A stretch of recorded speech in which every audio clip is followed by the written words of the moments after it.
Batı Japonya haber ağında yer alan 4 Şubat tarihli habere göre Çin'in Uygur kadınlarına uyguladığı zorunlu kürtaj siyasetiyle ilgili bazı ayrıntılar ortaya çıktı. Habere göre Çin Komünist Partisi Doğu Türkistan'daki Uygur kadınlarına yönelik doğum kontrolü kapsamında çeşitli bahaneler uyduruyor ve bölgede yoğunlaştırılmış zorunlu kısırlaştırma politikası izliyor. Japon basınına sızdırılan belgeler 2014 ila 2018 yılları arasında Çin Komünist Partisi'nin Doğu Türkistan'da sürdürdüğü doğum kontrol siyaseti kapsamında 100 binden fazla Uygur kadını kürtaja zorladığı ve 1.385.000 Uygur kadını spiral takmaya mecbur ettiği gösteriliyor.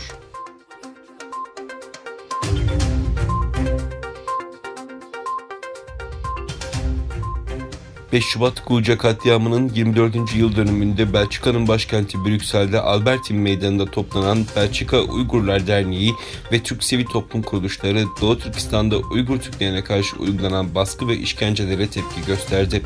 Yaklaşık 100 kişinin katıldığı gösteride Uygurlara özgürlük, soykırımı durdurun, toplama kamplarını kapatın yazılı pankartlar açıldı. Diğer yandan Uluslararası Doğu Türkistan Teşkilatlar Birliği 5 Şubat Gulca katliamı vesilesiyle bugün İstanbul'da basın toplantısı düzenledi. Toplantıya Türkiye'deki bazı sivil toplum kuruluşları temsilcilerinin yanı sıra Akit kanalı, Kanal 5, İlk Haber Ajansı, Amerika'nın Sesi gibi medya kuruluşları da katıldı. Ayrıca dünyanın birçok ülkesinde 5 Şubat 1977 tarihinde Doğu Türkistan'ın Gulca şehrinde gerçekleşen katliamı anma etkinlikleri düzenlendi.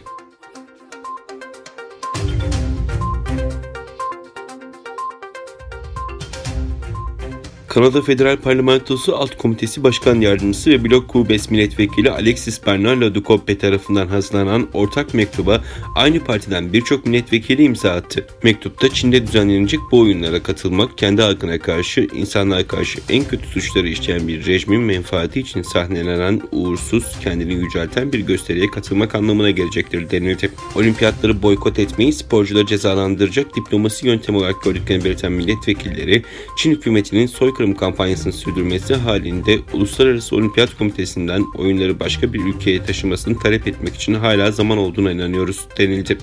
Kanada Federal Parlamentosu'nun Uluslararası İnsan Hakları Alt Komitesi 2020 yılı Ekim ayındaki çalışmaları sonrası Çin Müslüman Uygur Türklerine yönelik toplama kampları, toplu tutuklamalar, zorla çalıştırma ve zorla kısırlaştırma gibi önlemlerle dahil baskıcı uygulamaların soykırım olarak tanımlanmasına karar vermişti.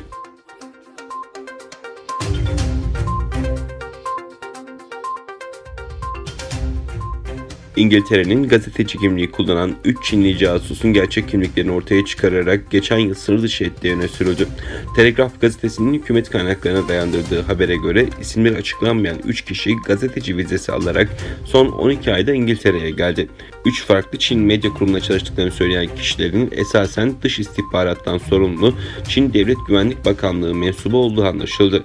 Ajanlar gerçek kimlikleri İngiltere'nin İç İstihbarat Servisi MI5 tarafından ortaya çıkarılmasının ardından sınır dışı edildi. İngiliz medya denetim kuruluşu Ofcom, dün ülkede İngilizce yayın yapan Çin küresel televizyon ağının editoryal sorumluluğa sahip olmadığı gerekçesiyle yayın lisansını iptal etmişti.